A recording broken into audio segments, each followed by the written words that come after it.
Welcome to Roll to Save, the RPG history podcast. Dungeons and Dragons.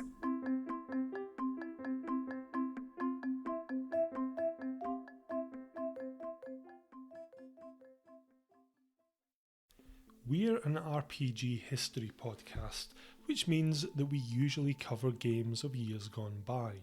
However, given that our latest episode was about the granddaddy game of them all, Dungeons and Dragons, it was only natural that, in the course of our research, I stumbled upon some of the retro clones of this game. What do I mean by retro clones? Well, recent years have seen a resurgence of interest in the older versions of Dungeons and Dragons and the styles of role-playing, what is often known as the Old School Revival, or OSR for short. Many fans felt that later editions of D&D, or later RPGs in general, definitions of what later constitutes vary from group to group, lost their way, and that the older editions captured a purer way of playing. Any perceived snobbishness aside, what this all comes down to is several concepts rolled up into one. Actually, before I start, it should be said that the OSR movement is not a collective body thinking and speaking as one, and what I'm going to mention as being features of the OSR movement are largely what I've gathered from my own research. Like most parts of our hobby, what constitutes the true way for one group is doubtlessly blasphemous heresy for another.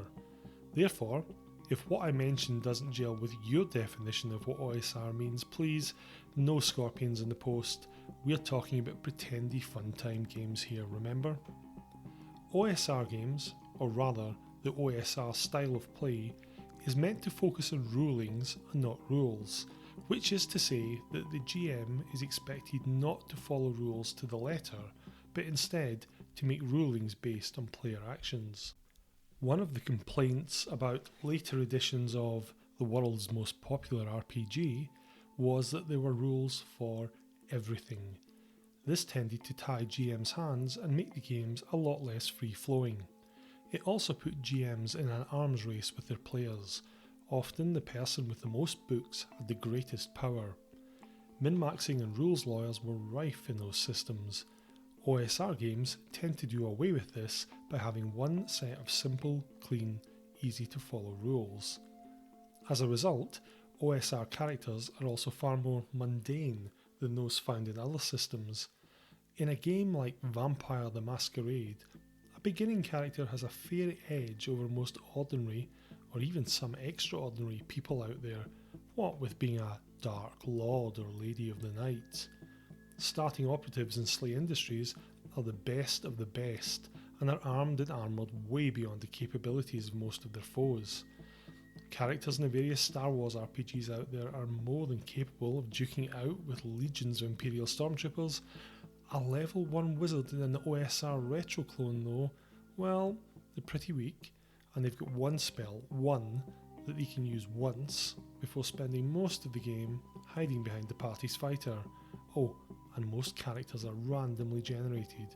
Good luck if you roll a character with 1 hit point. On that same note, OSR games generally forgo the notion of game balance. Life's unfair, and if you expect otherwise, you're bound to come a cropper. There also tends to be a focus on the simpler aspects of gaming, rather than being caught up in some vast web of politics tied back to the game's meta plot, which in turn is decided upon by the designers. OSR games concentrate on the older styles of play. There's dungeons to be explored, monsters to be killed, and treasure to be gathered. Often, the experience system is based around this.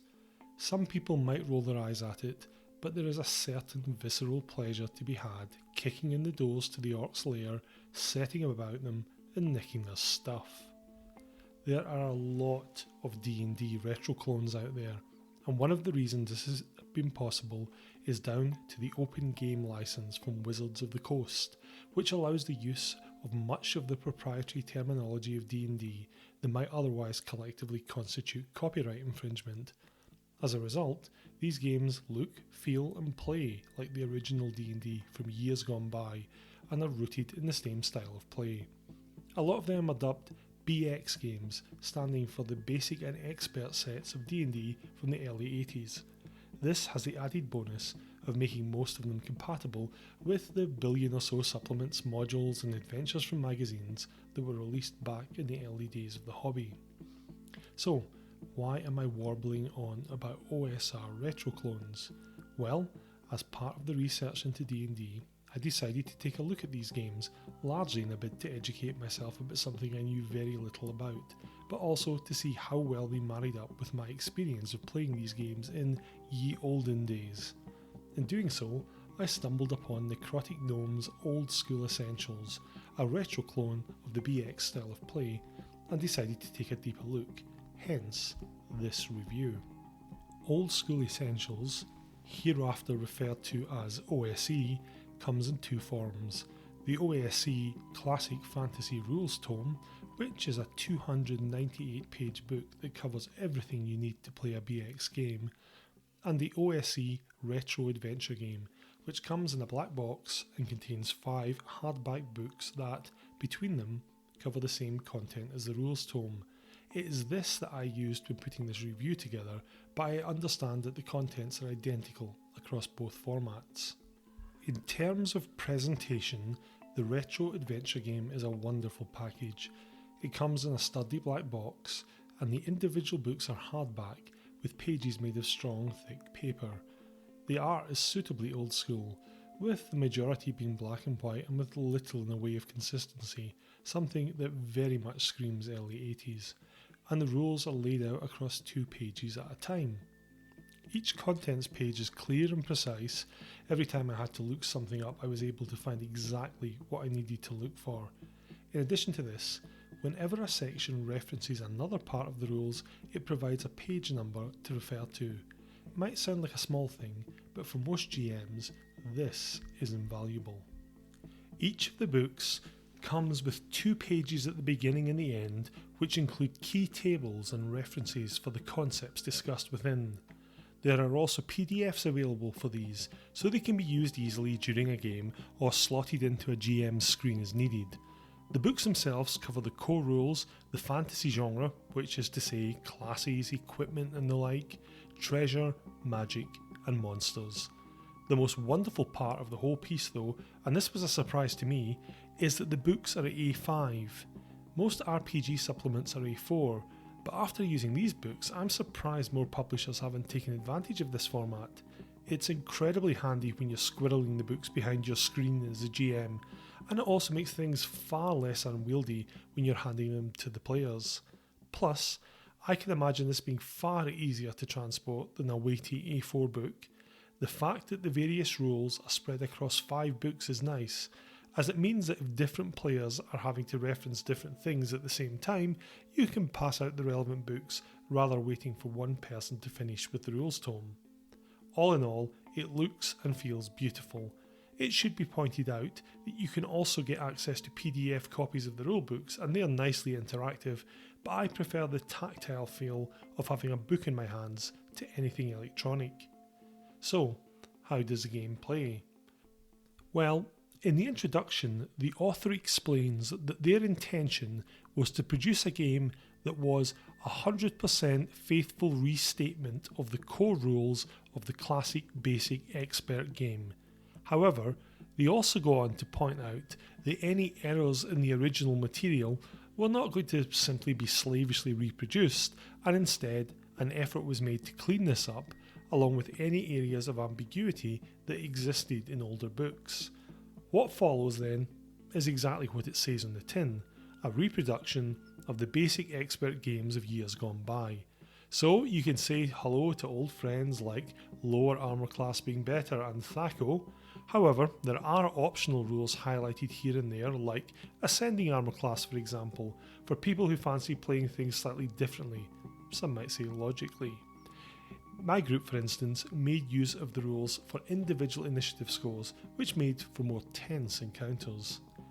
I should point out the group I playtested with were not seasoned gamers. However, in our lockdown, coronavirus-fearing world, I was able to use my need to complete a review as an excuse for family fun with my wife and kids. I was therefore pleased that character creation, as laid out in the core rules, was able to be completed in just under 10 minutes. A couple of things to note here, however. Although character creation is quick and simple, it is brutal. You're rolling 3d6 for each characteristic. Yes, there's optional rules for taking points off some stats to increase other ones, but there's very little customization here. There's also the optional rule to allow people to re-roll their hit points if they rolled a 1 or a 2, which my group did, which is vital if you don't want your players to die at the hands of the first goblin that throws a mean glare in their direction. With character creation done, it was off on a shopping spree for adventuring kit from the back of the fantasy genre book, and my intrepid adventurers were ready to go. Needless to say, my teenage daughter took to shopping, albeit pretendy fantasy shopping, with gusto. It sounds flippant, but the chance to customise the kit that your character starts with was something that the players loved. A special mention should go to the equipment section in the fantasy genre book. In the true spirit of the game it is emulating, OSE provides you with a very finite list of things that you can buy. A lot of modern RPGs have entire supplements dedicated to weapons and gear, but this book makes it clear that in the environments you'll be playing in, the stuff on these lists are all you will need. Now, I think it's safe to say that if someone did want something out of the ordinary, a halfway competent GM could probably rule on how much it cost and what it did, but for a brand new group of players, this list was ideal, as it set some nice boundaries in the world and did a good job of fixing the technology level of the setting firmly in their heads, without the GM having to give them a potted history of the world. Which probably brings me to the next point, the setting, or the fact that there isn't one. The books make it quite clear that this is intentional. What you're getting here are rules for running adventures within a fantasy setting. There are tons and tons and tons of supplements out there that are compatible with these rules if you're having trouble coming up with your own setting, but it's not something you'll be finding within the depths of the OSE starter box. And to be honest, that's absolutely fine. At first I was tempted to go and look for some old D&D scenario to run, but then I fell back on writing one of my own, and do you know what? Creating a fairly simple dungeon for my adventurers to explore, complete with simple and wildly mercenary reasons for doing so, was actually a lot of fun. OSE includes around 20 pages on how to run an adventure and put together a dungeon, but the main rule mechanics take a lot of the pain out of it for you. There's a list of monsters by level within the, drumroll please, monster book, so finding a challenge appropriate to your player's experience isn't hard. Likewise, each monster includes a code that specifies what type of treasure it's liable to be carrying if it's encountered either wandering around or at home in its lair, so you don't have to rack your brains wondering, am I giving them too hefty a reward? Again, all of this information is incredibly easy to find in the books. As a GM whose most recent experience has been writing very complicated plots for various World of Darkness games that would unfold over months of play and which came complete with databases for characters, their motivations and relationships with other characters, this plunge back into the good old days was surprisingly refreshing. One thing that I really liked was the process set out for exploring a dungeon. In this day and age where role-playing is often described in fairly nauseating terms like interactive storytelling, it's rather fun getting back to an older style of play that assumes you're spelunking in the bad guy's lair and that in every given 10-minute space of time you'll be moving a certain amount of feet, checking to see if your light sources go out, resting as necessary and avoiding wandering monsters. Is it as highbrow as Mage the Ascension's philosophical heights or Nephilim's serious take on occult ritual and magic? Absolutely not. Is it fun though? Hell yeah. I've literally not played this style of game in decades, but I really enjoyed watching my intrepid adventurers decide whether or not to try to open a door, kick it in, or ignore it and go down that corridor that seemed to go into darkness forever. Having my 10-year-old son snarl, "You'll pay for that," to an orc that had just offed his buddy, and the subsequent cry of "yes" as said orc was bloodily dispatched was a great moment. A lot more fun than having to listen to certain players, GMs out there, you know the type, whine incessantly about how they can't decide on whether to carry on playing because I just think my character has reached a point where he's really lost touch with his motivation and is probably overcome with pain and, yeah, whatever. When your motivation is that orc over there who just speared your mate in the side, things are a lot simpler.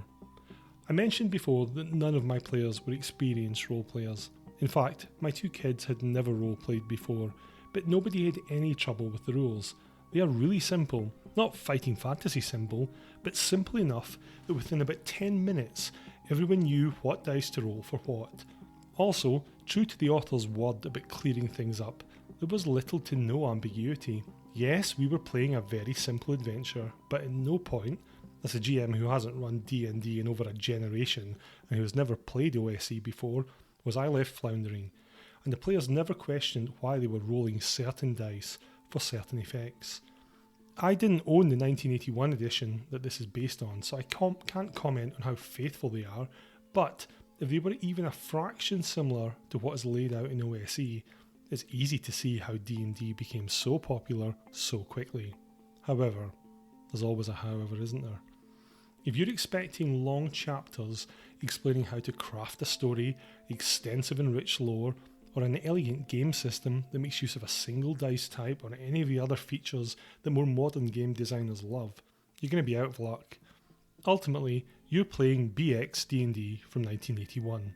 Sure, it's polished and cleaned up and respectable looking in its Sunday best, but this is ultimately the same beast. You're going to face things such as the arbitrary types of saving throw that exist for each class, demi-humans having a slower rate of advancement and a lower level cap, and all the other little random design decisions that probably made sense when they were written up in Lake Geneva back in the late 70s, but which probably have more modern gamers scratching their heads. That being said, it's a lot of fun, and I can't recommend it more highly. In fact, I'm going to be taking a look at their Advanced Fantasy and Druid and Illusionist supplements very soon. So, if you fancy strapping on your armour, descending into a dungeon and waving your Thaco all about, you could do far worse than picking up a copy of Old School Essentials. It really is a refreshing slice of yesteryear fun.